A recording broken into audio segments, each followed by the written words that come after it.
At present हम जानते हैं कि 85% लोग हैं जो कि मिनिमल सिम्टम्स के साथ में रिकवर कर रहे हैं और ऑलमोस्ट 15% लोग हैं जो कि moderate to severe symptoms show कर रहे हैं, और यही वो कैटेगरी है जिसमें कि कॉम्प्लिकेशंस भी रह सकती हैं, जो कॉम्प्लिकेशन कुछ हफ्तों से लेके कई महीनों तक भी रह सकती है। सो आइए बात करते हैं वो कौन सी कॉम्प्लिकेशन है उन लोगों में जो कि रिकवर कर चुके हैं, उन लोगों में वो कौन सी कॉम्प्लिकेशन है जो कि कई हफ्तों और महीनों तक रह रही है। उनमें से जो सबसे पहला कॉम्प्लिकेशन है वो है फटीग यानी कि थकावट, लोगों को कई हफ्तों और महीनों तक लग रही है। इसके अलावा शॉर्टनेस ऑफ ब्रेथ यानी कि सांस लेने में तकलीफ होना, खांसी, कई तरह की पेन प्रॉब्लम्स जैसे कि चेस्ट में पेन, जॉइंट में पेन, मांसपेशियों में पेन, साथ ही loss of smell and taste. कई बार ये कोविड का प्रेजेंटिंग सिम्टम भी है, लेकिन कई बार ये कई हफ्तों और महीनों तक भी लोग महसूस कर रहे हैं कि उनको टेस्ट और स्मेल उनकी कम है या इतना वो उस चीज़ को फील नहीं कर पा रहे हैं।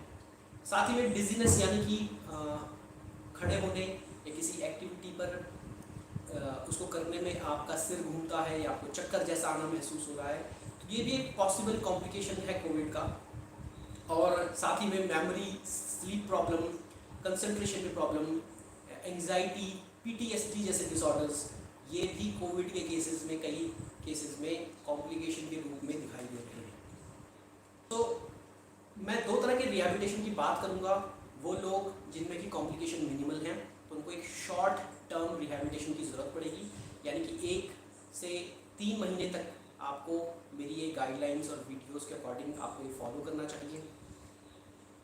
साथ ही में लॉन्ग टर्म रिहैबिलिटेशन की मैं बात करूंगा, वो लोग जो मॉडरेट टू सीवियर कॉम्प्लिकेशंस से निकले हैं कोविड होने के बाद, और उनमें मैं बताऊंगा कि कैसे आपको 3 महीने से लेकर 6 महीने तक इन एक्सरसाइजेस को और इन गाइडलाइंस को फॉलो करना चाहिए। मैं आपको ये भी बताना चाहूँगा कि आज की जो गाइडलाइंस हैं वो नेशनल हेल्थ सर्विस यूके और जॉन हॉपकिंस यूनिवर्सिटी के जो मेडिकल सेंटर है वहाँ से पब्लिश हो चुकी हैं, और उन्हीं पे बेस्ड मैंने ये रिहैबिलिटेशन प्रोग्राम आप लोगों के लिए डिज़ाइन किया है। सो शॉर्ट टर्म रिहैबिलिटेशन में बात करूँगा। पहले वो लोग जैसे कि मैंने कहा जिनके सिम्टम्स बहुत माइल्ड रहे हैं, मिनिमल रहे हैं, जिनका ऑक्सीजन का सैचुरेशन 90 से ज़्यादा रहा है और स्टेबल स्टेट में रहा है, यानी कि आपका सैचुरेशन 90 से ऊपर है, ज़्यादा फ्लक्चुएट नहीं करता, आपको ब्रेथलेसनेस की प्रॉब्लम नहीं है, आपको खड़े होने पर, चलने पर, दिनचर्या करने पर ज़्यादा आपको चक्कर या फिर सिर घूमने जैसी कॉम्प्लिकेशन आपको नहीं लगती है, खड़े होने पर आपको कोई खास प्रॉब्लम नहीं होती है, चलने पर आपको कोई डिफ़िकल्टी नहीं है, तो आपके लिए जो हमारा प्रोग्राम है वो 4 to 8 वीक्स या अप टू 12 वीक्स आपको इस रिहैबिलिटेशन प्रोग्राम को फॉलो करना चाहिए जो मैं इस सीरीज़ में बता रहा हूँ। लॉन्ग टर्म रिहैबिलिटेशन उन लोगों को फॉलो करना पड़ेगा जिनका कि ऑक्सीजन सैचुरेशन जस्ट 90 पे है और थोड़ी बहुत एक्टिविटी करने पर वो नीचे 90 से नीचे भी फ्लक्चुएट कर रहा है। साथ ही आपको माइल्ड ब्रेथलेसनेस है, माइल्ड डिजीनेस है, खड़े होने पर, चलने पर आपको थकावट या फिर परेशानी महसूस हो रही है, तो मेरी एडवाइस ये है कि जो एक्सरसाइजेज मैं बताने वाला हूँ उनको आपने ग्रेजुअली स्टार्ट करना है, बहुत धीरे धीरे आपने चलना है, और 12 से 24 हफ्ते तक यानी कि 3 से 6 महीने आपको ये एक्सरसाइजेज और ये रिहैबिलिटेशन प्रोग्राम बहुत हेल्प करेगा। अब मैं बात करूँगा कि वो लोग कौन है जिनको ये सेशन, वीडियो सेशंस, ये एक्सरसाइज के, रिहैबिलिटेशन के वीडियो सेशन ज्वाइन नहीं करने हैं। वो लोग जिनको अभी फीवर है, स्पेशली जिनका फीवर 99 से ऊपर है, उनको ये एक्सरसाइजेज बिल्कुल नहीं करनी है। जिनको शॉर्टनेस ऑफ ब्रेथ ज़्यादा है, यानी कि उठने बैठने पर भी और चलने पर भी आपको काफ़ी शॉर्टनेस ऑफ ब्रेथ है, यानी कि सांस लेने में तकलीफ हो रही है। अगर आपका रेस्ट पर भी ऑक्सीजन का सैचुरेशन 90 से कम है या जस्ट 90 पे है, तो भी आपको इन एक्सरसाइजेस को नहीं करना चाहिए। आपको अगर छाती में दर्द आता है, पैल्पिटेशन जैसा महसूस होता है, तो भी आपको इन एक्सरसाइजेस को नहीं करना है। अभी अगर रिसेंटली पैरों में स्वेलिंग आई है तो भी आपको इन एक्सरसाइजेस को नहीं करना चाहिए।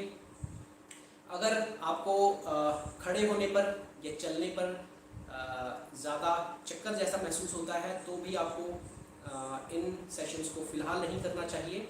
और अगर आपको प्री मॉर्बिड कंडीशंस और कोई हैं, जैसे कि आप सीवियरली डायबिटिक रहे हैं या आपको हार्ट की परेशानी नहीं है, पहले अस्थमा और लंग्स की और कोई और प्रॉब्लम नहीं है, तो आपको इन एक्सरसाइजेस को नहीं करना चाहिए। और इन सारे केसेस में आपको एक अपने फिजिशियन से पहले डिस्कस कर लेना चाहिए और उसके बाद ही इन एक्सरसाइजेस के बारे में आपको सोचना चाहिए। वो लोग जो इस कैटेगरी में नहीं आते और आज मेरे साथ ये एक्सरसाइजेज और ये वीडियोस के थ्रू रिहैबिलिटेशन प्रोग्राम शुरू करेंगे, उन लोगों को भी कुछ प्रिकॉशंस रखने होंगे। उसमें जो सबसे पहला प्रिकॉशन है वो है कि आप अपने पेस पे चलें। सो डू स्टार्ट ग्रेजुअली, धीरे धीरे स्टार्ट करें। आपको बिल्कुल भागने की ज़रूरत नहीं है, जल्दी से करने की ज़रूरत नहीं है।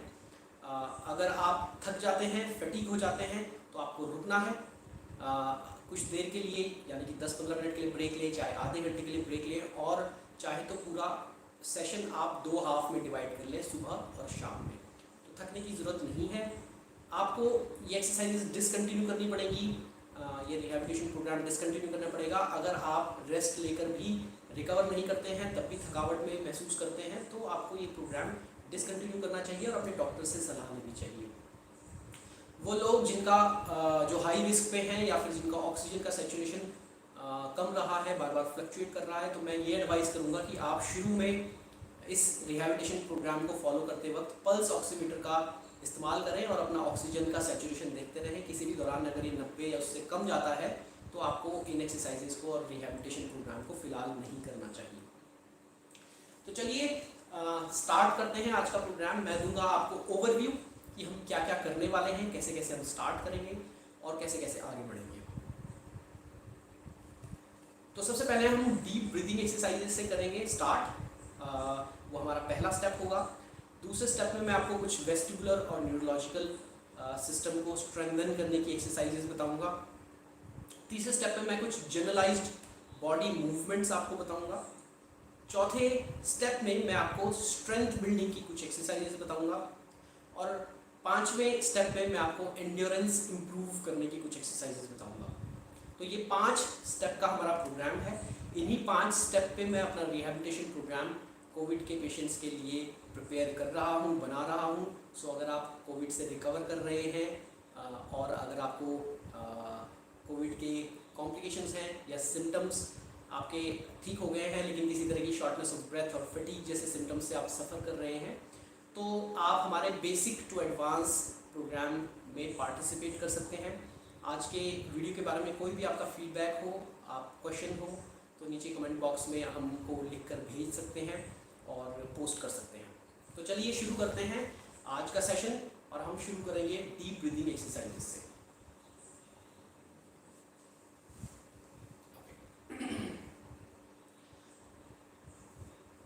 दोस्तों, ये ब्रीदिंग की एक्सरसाइजेस आप अपने बेड पे भी शुरू कर सकते हैं। अगर आपको ज़्यादा थकावट है या आप टायर्ड फील कर रहे हैं या अभी अभी रिकवर कर रहे हैं, तो आप लेट कर भी एक्सरसाइजेस को अपने बेड पर स्टार्ट कर सकते हैं। अगर आप ओके हैं बैठने के लिए, तो आप इस तरह से सोफे पे या चेयर पर बैठ सकते हैं। तो जो पहली एक्सरसाइज मैं बता रहा हूँ उसे पर्स्ड लिप ब्रीदिंग कहा जाता है। पर्स्ड लिप यानी कि आपको ओ के शेप में सांस लेनी है। तो जब आप सांस लेते हैं तो नॉर्मली एक नॉर्मल इंसान रेस्ट में जब सांस लेता है तो लंग में ऑलमोस्ट 500 ml की कैपेसिटी होती है। आधा लीटर के आसपास हवा जो है अंदर जाती है और उसमें से 350 ml के आसपास की जो हवा है वो गैस ट्रांसफ़र होता है और ऑक्सीजन हमारे ब्लड में पहुंचता है। लेकिन हमारे लंग्स की जो कैपेसिटी है इससे 4 गुना ज़्यादा है, जिसे कि रिजर्व वॉल्यूम कहा जाता है। सो हम अब कोविड से जब आप रिकवर कर रहे हैं तो हम इस कैपेसिटी को इस्तेमाल करना चाहते हैं ताकि ज़्यादा से ज़्यादा ऑक्सीजन ट्रांसफ़र आपके ब्लड में हो, आपसे लंग्स से ब्लड में जाए और जिससे कि आप ज़्यादा ऑक्सीजनेशन आपके एक्टिविटीज़ के लिए अवेलेबल रहे और आप कम थकावट महसूस करें। तो इसके लिए जो पहली एक्सरसाइज मैं बता रहा हूँ उसे पर्स्ड लिप ब्रीदिंग कहा जाता है। तो इसमें आपने क्या करना है कि नॉर्मल डीप ब्रेथ लेनी है और उसके बाद जैसे सक करते हैं या जैसे सिप करते हैं पानी को, उस तरह से आपने एयर के सिप लेने हैं। तो कैसे करना है मैं बताता हूँ। इसको हम 3 बार रिपीट करेंगे शुरू में, उससे ज़्यादा नहीं करेंगे, ताकि जो लोग अभी भी रिकवर कर रहे हैं या जो ज़्यादा कॉम्प्लिकेशन झेल रहे हैं, ज़्यादा फटीग या ब्रेथलेसनेस फील कर रहे हैं, वो लोग भी इन एक्सरसाइजेस को कर पाएँ। याद रखिए ये बेसिक एक्सरसाइज शेड्यूल है, इसमें आपको बहुत बेसिक एक्सरसाइजेज मैं बताने वाला हूँ। तो चलिए शुरू करते हैं पर्स्ड लिप ब्रीथिंग। तो एक नॉर्मल ब्रेथ लीजिए और उसके बाद छोटी छोटी सिप आपने एयर की लेनी है।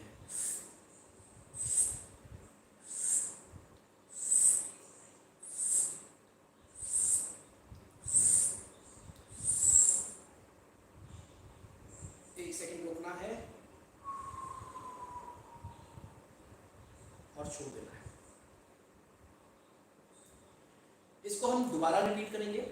कैसे? नॉर्मल ब्रेथ लें और अब आप एयर की सिप लें।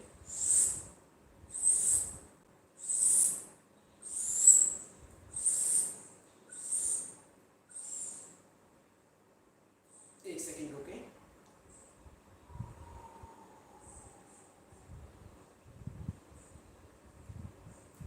फिर से नॉर्मल ब्रेथ लें और एयर की सिप लें।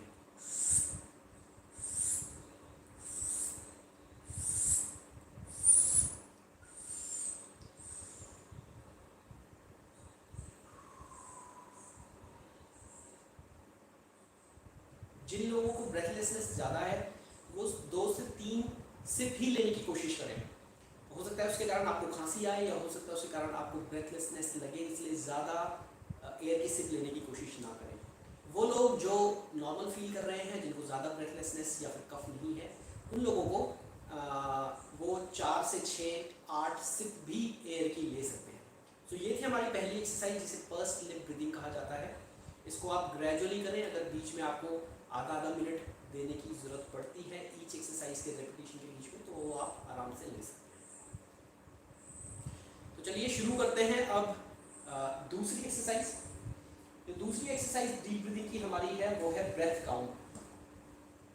अगेन ये एक्सरसाइज भी डीप ब्रेथ लेके आपको ब्रीथिंग को रोकना होता है और उसके बाद काउंट करना होता है। मैं करके दिखाऊंगा तो आपको ज़्यादा अच्छे से समझ में आएगा।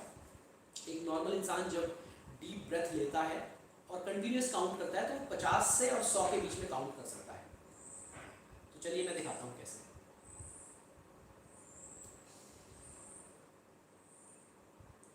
1 2 3 4 5 6 7 8 9 10 11 12 13 14 15 16 17 18 19 20 21 22 23 24 25 26 27 28 29 30 31 32 33 34 35 36 37 38 39 40 41 42 43 44 45 46 47 48 49 50 51 52 53 54 55 56 57 58 59 60। सो एक नॉर्मल इंसान 50 से और 100 के बीच में आसानी से गिन लेता है। लेकिन हो सकता है अगर आप अभी कोविड से रिकवर कर रहे हैं तो आप शुरुआत में 30 तक ही काउंट करें। तो एक डीप ब्रेथ लेने के बाद आपको 30 तक काउंट करना है। अगर आप नॉर्मल फील कर रहे हैं, ज़्यादा कफ और ब्रेथलेसनेस नहीं है, तो आप 50 से और 100 के बीच में पहुंचने की कोशिश कर सकते हैं। तो इस एक्सरसाइज को भी हम 2 बार और रिपीट करेंगे। तो लंबी सांस लें,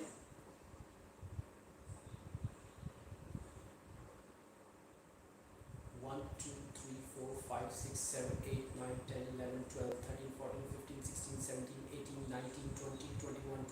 23 24 25 26 27 28 29 30 31 32 33 34 35 36 37 38 39 40 41 42 43 44 45 46 47 48 49 50 51 52 53 54 55 56 57 58 59 60।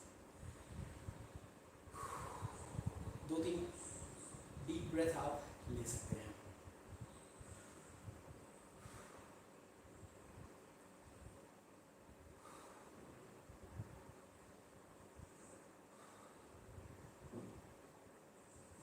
आइए इस एक्सरसाइज को एक बार और दोहराते हैं।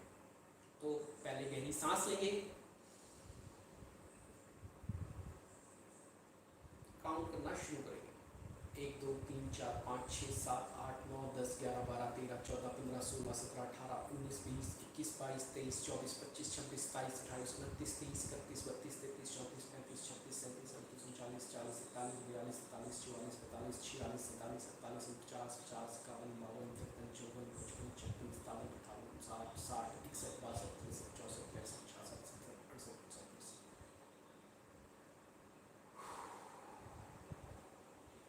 अगेन 2-3 गहरी गहरी सांस लें और ब्रेक दीजिए।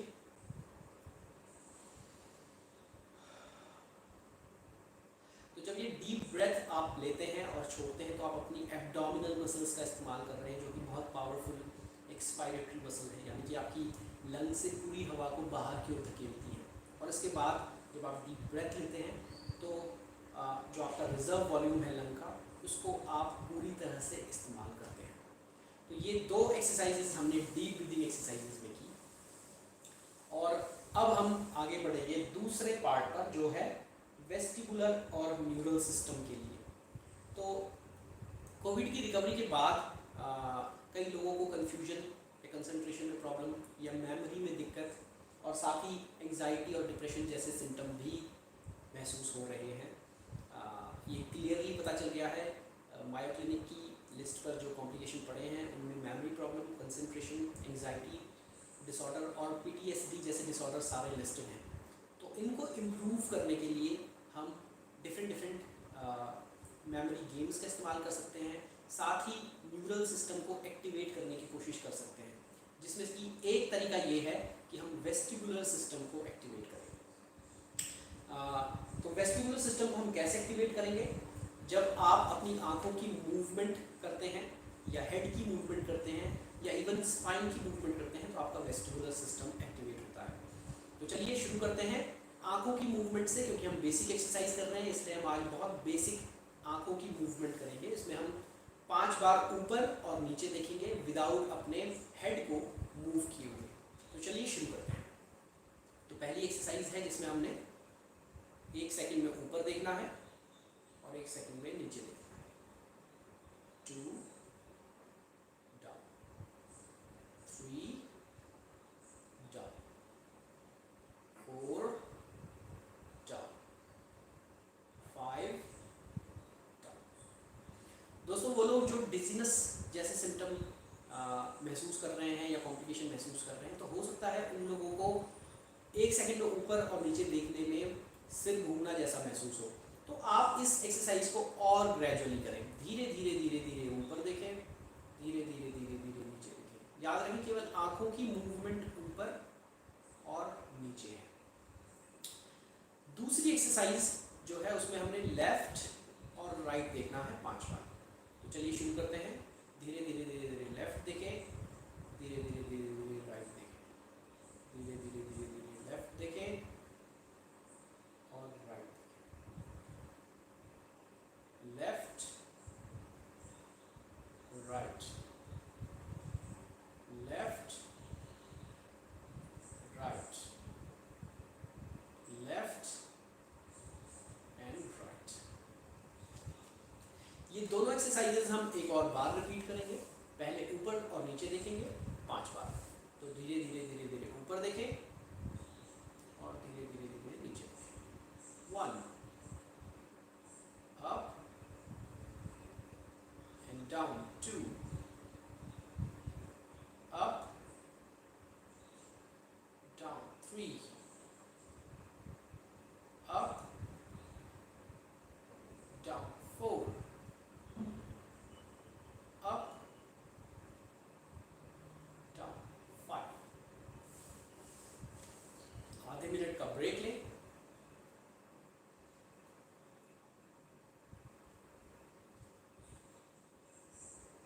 और उसके बाद अब हम लेफ्ट और राइट देखेंगे। तो धीरे धीरे धीरे धीरे लेफ्ट देखें, धीरे धीरे धीरे धीरे राइट देखें, left right, left right, left right, left and right.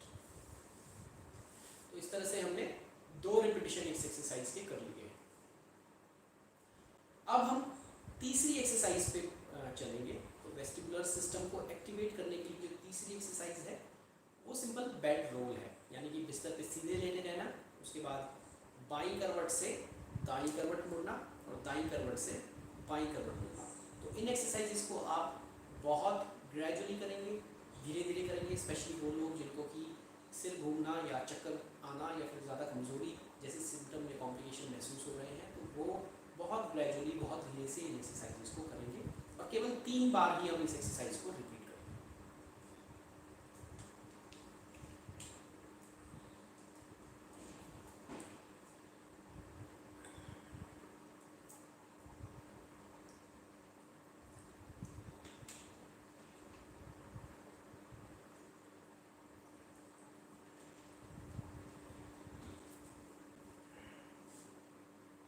चलिए शुरू करते हैं और मैं दिखाता हूँ कैसे। अपना आईपैड में यहाँ पर रख लेता हूँ। ओके,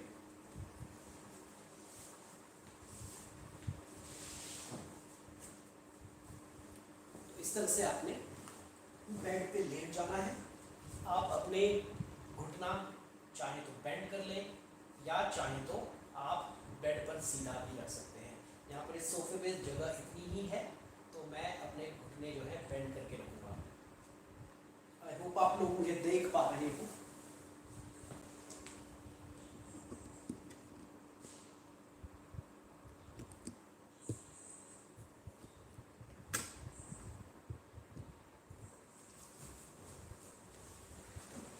इस तरह से लेट के इस एक्सरसाइज में आपने पहले जो है लेट जाएं और उसके बाद आप धीरे से लेफ्ट की टर्न ले लीजिए।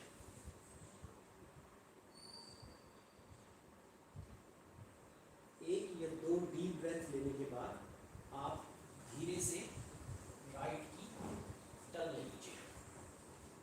अगेन यहाँ पर स्पेस कम है यहाँ पे सोफे पे, तो इसलिए मैं आपको जस्ट डिमॉन्स्ट्रेट कर रहा हूँ कैसे आपने करना है। तो लेफ्ट से राइट आप मुड़ गए, एक डीप ब्रेथ ली और उसके बाद दोबारा से आप फिर से लेफ्ट की तरफ मुड़ गए।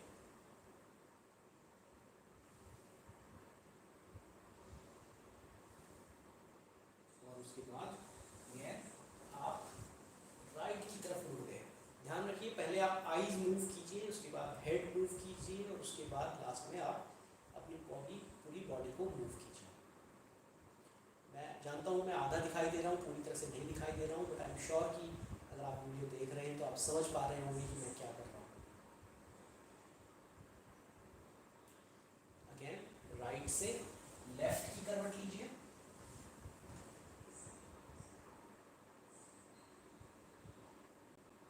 और उसके बाद फिर से आप लेफ्ट से राइट की करवट ले लीजिए। ये एक्सरसाइजेस आपके वेस्टिबुलर सिस्टम को एक्टिवेट करने के लिए बताई जा रही है।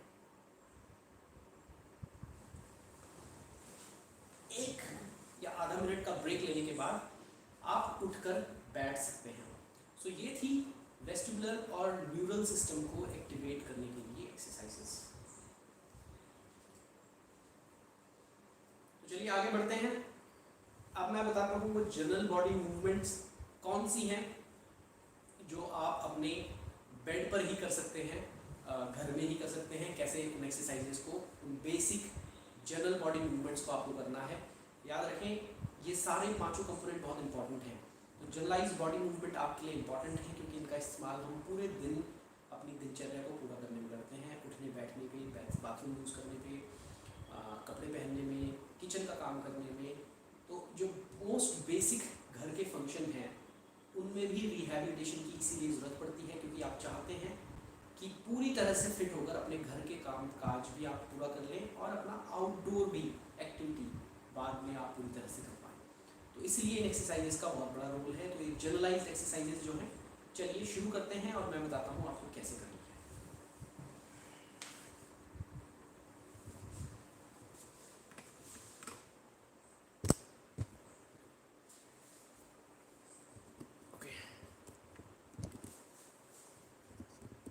Just wait with me, I'll fix the camera and I'll show you how to do them.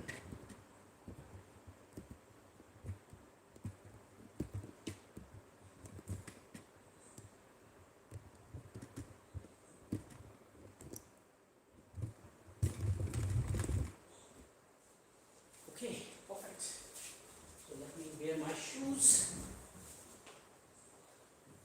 Alright. So in exercises को करने के लिए आप आराम से लेट जाएं। पहले इस तरह से आप लेट जाइए। आप अपने बेड पे भी लेट सकते हैं, आप चाहें तो आप अपने घर पे मैट का इस्तेमाल कर सकते हैं, सोफा में अगर जगह है तो वहाँ पर भी लेट कर आप इन एक्सरसाइजेस को कर सकते हैं। दोनों घुटने आप इस तरह से मोड़ लें पहली एक्सरसाइज करने के लिए, क्योंकि बहुत जनरलाइज्ड बॉडी मूवमेंट्स हैं, ये आपको करनी है। उसमें आपने क्या करना है कि लेफ्ट हाथ से आपने राइट नी टच करना है और इस तरह से हम 5 टाइम्स करेंगे। सो 1 2 3 4 और 5। इसके बाद 4 आप डीप ब्रेथ लेंगे, यानी कि लंबी सांस लेंगे।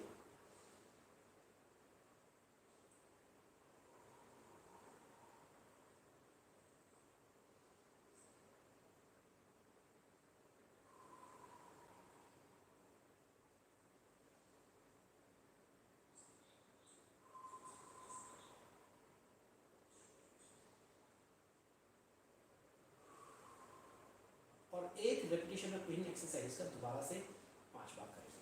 सो 1 2 3 4 5। अगेन आप 4 से 5 डीप ब्रीदिंग करेंगे।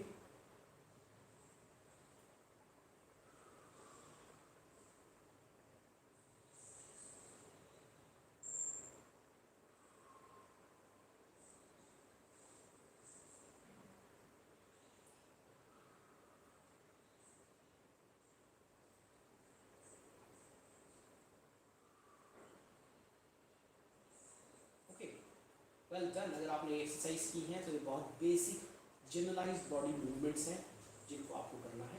अब नेक्स्ट एक्सरसाइज में आपने 10 टाइम्स ऑल्टरनेट नीज बेंड करने हैं और स्ट्रेट करने हैं और इसको 10 टाइम्स आपने रिपीट करना है। तो चलिए शुरू करते हैं। 1 2 3 4 5 6 7 8 9 10।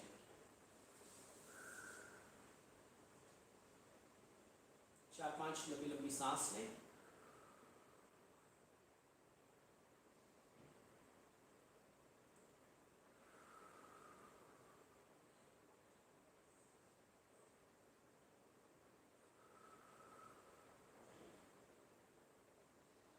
जो लोग ज़्यादा टायर्ड नहीं फील कर रहे हैं वो इस एक्सरसाइज को एक बार और रिपीट कर सकते हैं।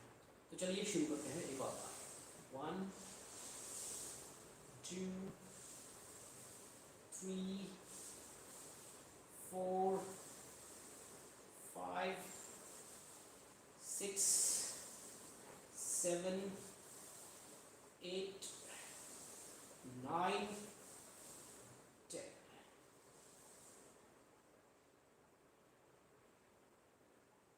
अगेन आपने 4 से 5 लंबी सांस लेनी है।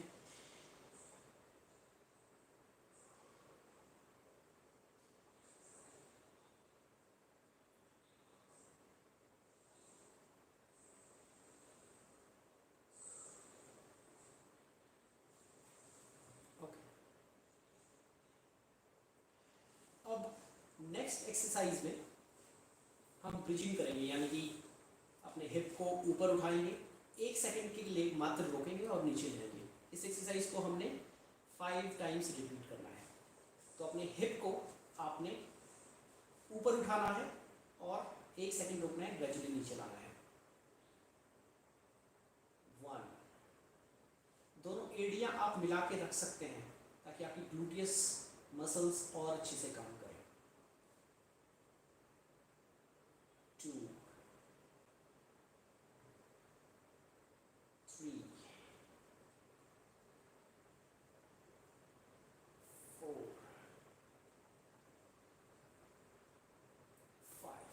उठाते टाइम आपने अपनी बट मसल्स यानी कि हिप की मसल्स को स्क्वीज करने की कोशिश करनी है, टाइट करने की कोशिश करनी है। और दूसरा, आप जितना ऊपर पुश कर सकते हैं कंफर्टेबली उतना ऊपर पुश आप कर सकते हैं। आइए इस एक्सरसाइज को एक बार और रिपीट करेंगे। उससे पहले हम 2 डीप ब्रेथ लेंगे।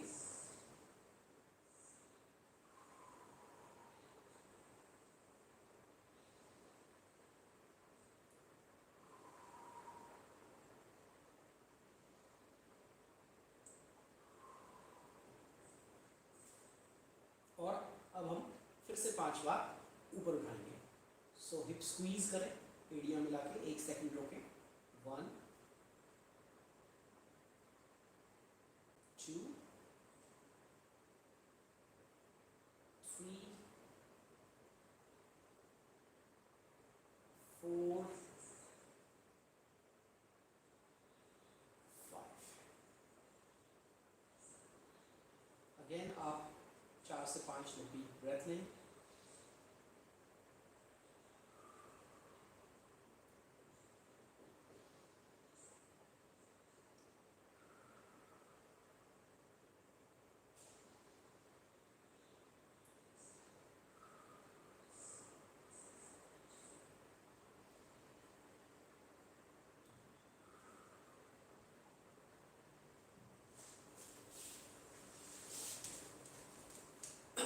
चलिए आगे बढ़ते हैं और मैं अब आपको बताऊंगा स्ट्रेंथ बिल्डिंग की एक्सरसाइज। याद रखें दोस्तों, ये एक लाइव सेशन है, इसलिए मेरे को कैमरे के एंगल भी एडजस्ट करने पड़ेंगे, आपसे बात भी करनी पड़ेगी, तो just hold on. Okay, there we are. Alright,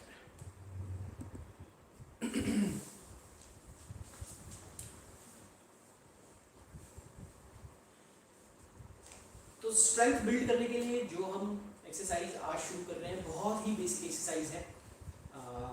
जो लोग अभी तक हमारे साथ जुड़े हुए हैं और इस स्टेज तक आप हमारे द्वारा बताए गए ये 3 स्टेप फॉलो कर चुके हैं, अगर आपको बहुत ज़्यादा ब्रेथलेसनेस फील हो रही है या आप टायर्ड फील कर रहे हैं तो आप इसी स्टेज पर रुक सकते हैं और रेस्ट ऑफ द प्रोग्राम आप या तो किसी और टाइम फॉलो कर सकते हैं या फिलहाल कुछ दिनों के लिए आप इसी स्टेज पर 3 4 5 दिन तक इसी स्टेज को रिपीट कर सकते हैं। वो लोग जो बिल्कुल एब्सोल्युटली नॉर्मल फील कर रहे हैं और जानते हैं कि थोड़ा बहुत और एक्टिविटीज़ एक्सरसाइजेज वो कर सकते हैं, तो उनको आगे मेरे साथ स्ट्रेंथ बिल्ड करने की जो मैं एक्सरसाइज बताने वाला हूँ उनको करना चाहिए। और साथ ही में हम 6 मिनट वॉक हम करेंगे लास्ट में, जो लास्ट स्टेप है एंड्योरेंस को इम्प्रूव करने के लिए, तो उसको शुरू करेंगे। तो चलिए शुरू करते हैं और स्ट्रेंथ बिल्डिंग की सिंपल एक्सरसाइज मैं आपको बताता हूँ। और अभी हम स्पाइन की स्ट्रेंथ की बात कर रहे हैं।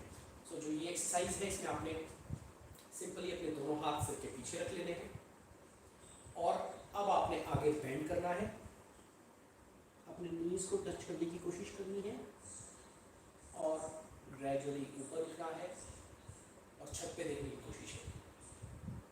1 सेकंड रुके और ग्रेजुअली नीचे आए और ग्रेजुअली ऊपर, 2, ग्रेजुअली आगे और स्लोली अप, छत पे देखने की कोशिश करेंगे।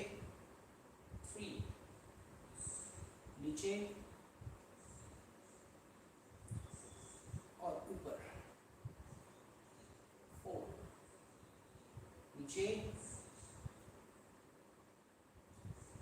और ऊपर,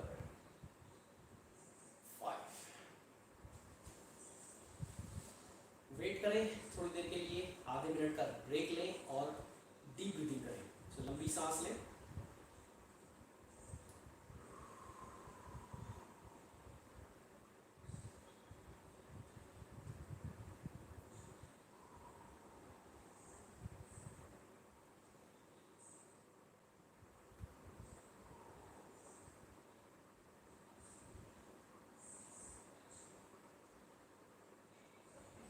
चलिए हम इस एक्सरसाइज को एक बार और दोहराएंगे। आपने दोनों हाथ इस तरह से पकड़ लेने हैं और सिर के पीछे रख लेने हैं। आगे की तरफ बेंड करें, अपने कोहनियों तक, कोहनियों को नीचे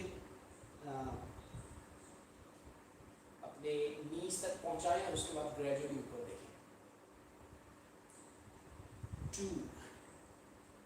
नीज को टच करके ग्रेजुअली ऊपर देखें। जिनको कमर में पेन रहता है उनको ज़्यादा आगे बेंड करने की ज़रूरत नहीं है, वो आधा ही बेंड करके वापस लौट सकते हैं। 3, 2 बार और करेंगे।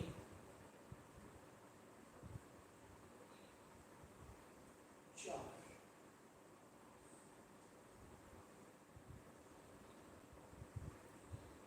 5। तो इस तरह से आपने अपनी स्पाइन की स्ट्रेंथ को बिल्ड करने की कोशिश की है। मैं बोल चुका हूँ जिनको बैक पेन रहता है वो इस एक्सरसाइज को कॉशियसली करें और केवल थोड़ा सा ही आगे बेंड करें नेक को और शोल्डर को। जिन लोगों को बैक पेन नहीं रहता वो आगे पूरा बेंड कर सकते हैं और उसके बाद ऊपर देखकर स्पाइन को सीधा करने की कोशिश करें। तो इस तरह से आपकी स्पाइन में स्ट्रेंथ डेवलप होगी और इसके बाद पोस्ट कोविड जो लोग बैक पेन या मसल पेन, जॉइंट पेन महसूस कर रहे हैं उसको होने की प्रोबेबिलिटी धीरे धीरे खत्म हो जाएगी।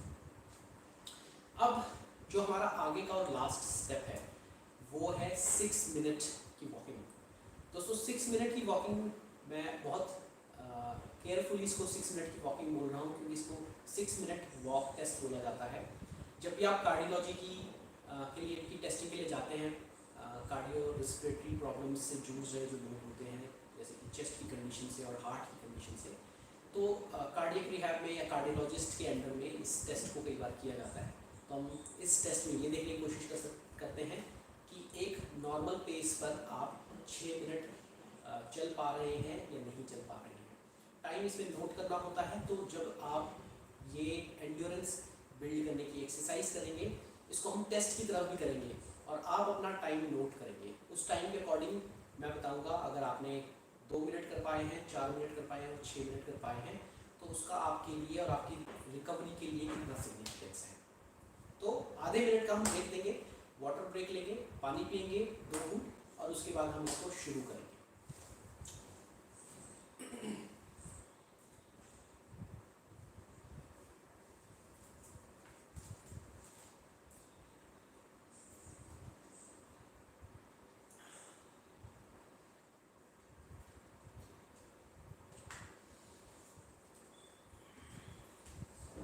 अच्छा, वो लोग जिनको कि खड़े होने में ज़्यादा थकावट महसूस हो रही है या ज़्यादा देर तक चलने में थकावट महसूस हो रही है, या वो लोग जो जिनको सिर जिनका ज़्यादा घूम रहा है और गिरने का रिस्क जिनको लगता है, ऐसे भी केसेस हो सकते हैं और ऐसे भी लोग हो सकते हैं। तो उनके लिए मेरी ये हिदायत है कि आप अपनी ही जगह पर, एक जगह पर कुर्सी या अपने सोफे या दीवार को पकड़कर खड़े हो जाएं। मैं दिखाता हूँ आपको कैसे। इन केस आपको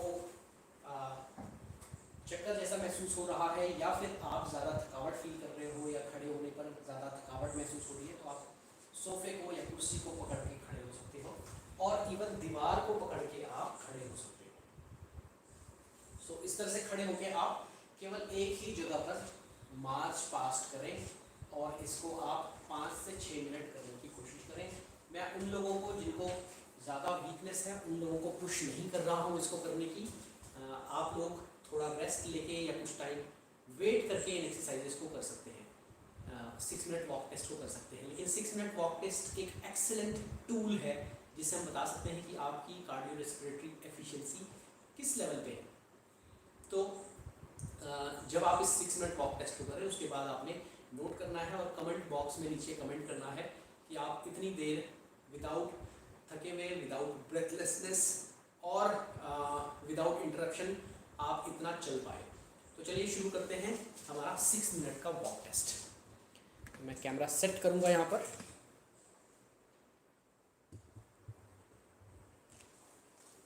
ओके,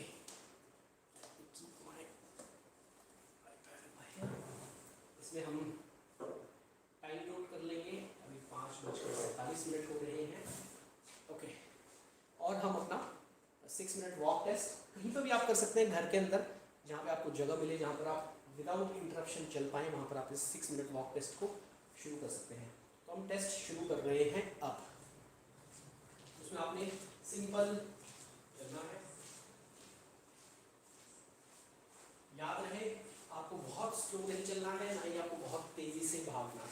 नॉर्मल स्पीड आपने मेंटेन करने की कोशिश करनी है।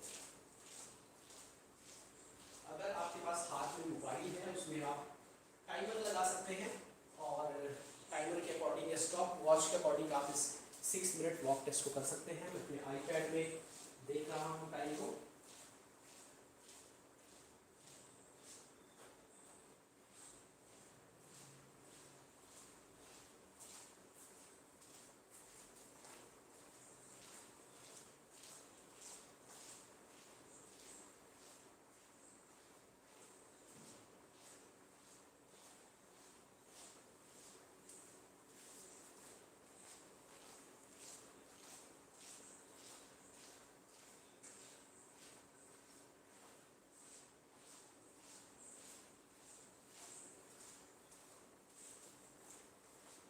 या 1 मिनट पूरा हुआ है।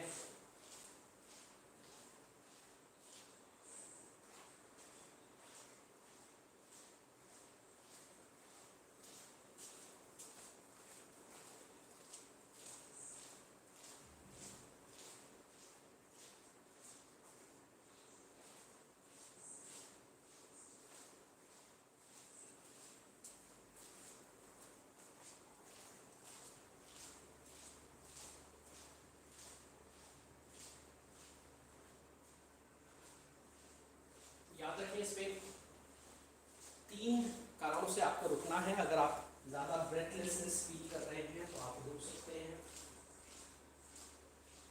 अगर आप ज़्यादा थकावट महसूस कर रहे हैं यानी कि फटीग और टायर्डनेस महसूस कर रहे हैं तो आप रुक सकते हैं। और या अगर आपको ज़्यादा चक्कर जैसा महसूस हो रहा है, सिर घूम रहा है तो आप रुक सकते हैं। और ये 6 मिनट अगर आप कर सकते हैं, चल सकते हैं, तो आपने कमेंट बॉक्स में बताना है कि क्या आप ये 6 minute 6 minute walk test, indoor walk test कर पाए हैं, नहीं कर पाए हैं।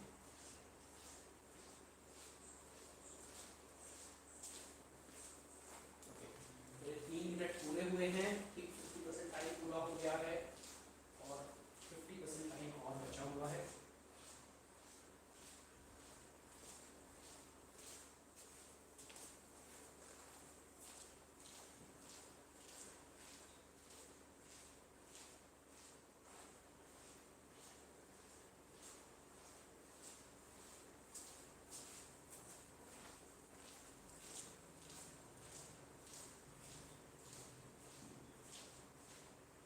जैसे जैसे आप इन एक्सरसाइजेस के सेशंस को पूरा करेंगे आपको मैं एडवाइस करूँगा कि फॉलोअप के लिए बहुत अच्छी एडवाइस है कि आप अपना प्रोग्रेस कमेंट में ज़रूर बताएं कि आपने कितने वीडियोस फॉलो करें और कितना इन वीडियोस से आपको इम्प्रूवमेंट अपनी कंडीशन में लगा है।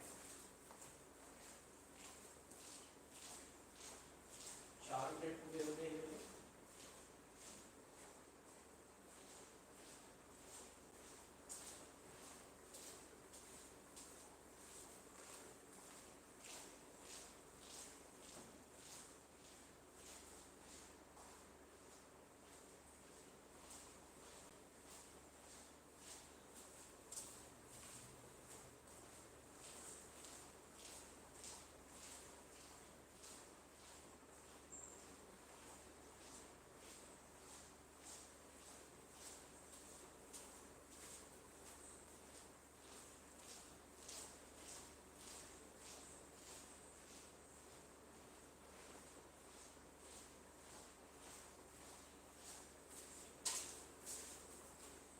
मिनट पूरे हो गए हैं, लास्ट मिनट बचा हुआ है।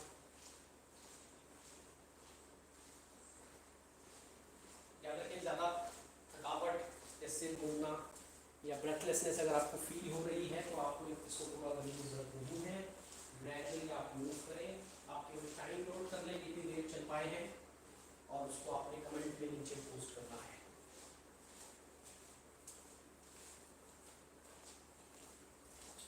लास्ट 30 सेकंड बचे हुए हैं।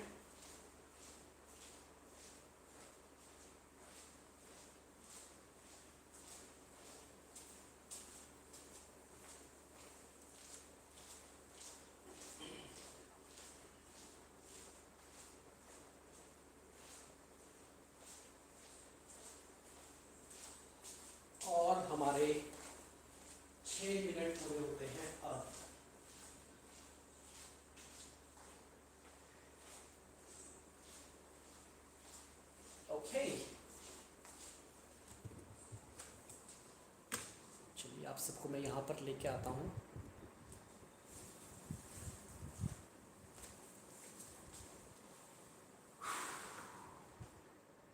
एक नॉर्मल इंसान भी चलते हुए अगर 6 मिनट कंटिन्यूसली चल रहा है तो उसको ब्रेथलेसनेस आमतौर पे नहीं फील होती है, बट डेफिनेटली आपकी ब्रीदिंग का रेट हो सकता है बढ़ जाए।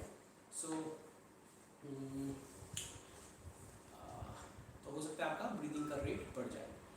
तो दोस्तों आज की वीडियो में इतना ही। मैं आपको यहीं पे हम आज का वीडियो समाप्त करेंगे, लेकिन उससे पहले मैं आपको ये बोलना चाहूँगा कि 10 सेशन मैंने इसके प्लान किए हुए हैं।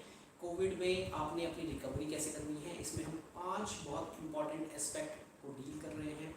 आपकी जनरल मसल की स्ट्रेंथनिंग, आपकी न्यूरल टिश्यू और वेस्टिबुलर टिश्यूज़ का स्टिमुलेशन, साथ ही में हम general exercises, cross body patterns और बैलेंस की एक्सरसाइजेज और बहुत कुछ, आपकी एंड्योरेंस की कैपेसिटी को बढ़ाना, इन सब चीज़ों पे हम ध्यान देंगे। और मैं बहुत सारी डिफरेंट रिकमेंडेशंस जो कि नेशनली और इंटरनेशनली बहुत सारी एजेंसीज़ ने, जैसे कि ministry of health, national institute of health, national health services, national institute of clinical excellence और CDC की जो गाइडलाइंस हैं उनको आपके सामने लाने की कोशिश करूँगा।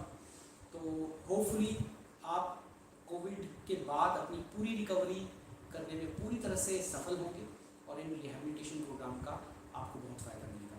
मैं दोबारा रिपीट करूँगा, 5 इसमें से जो वीडियो सेशन हैं वो हमारे सारे लोगों के लिए अवेलेबल हैं और 5 उसमें हम मेम्बरशिप के वीडियोज़ रहेंगे।